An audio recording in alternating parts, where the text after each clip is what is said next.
கோவைக்காயில் சாம்பார் கூட்டு செய்து சாப்பிட வயிற்றுப்புண், வாய்ப்புண், உதடுவெடிப்பு குணமாகும். கொய்யா இலைகளை மென்று பல் தேய்க்க பல்வலி, வாய்ப்புண் குணமாகும். சீரகத்தை சம அளவு நாட்டு சர்க்கரையுடன் பொடித்து காலை மாலை 1 தேக்கரண்டி சாப்பிட உதடுவெடிப்பு, உதட்டுப்புண் குணமாகும். திருநீற்றுப்பச்சை 4 இலைகளை மென்று சாறை விழுங்க வாய்ப்புண் குணமாகும்.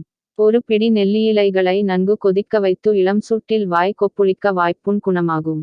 மணத்தக்காளி இலைகளை நெய்யில் வதக்கி துவையல் செய்து சாப்பிட வாய்ப்புண் குணமாகும்.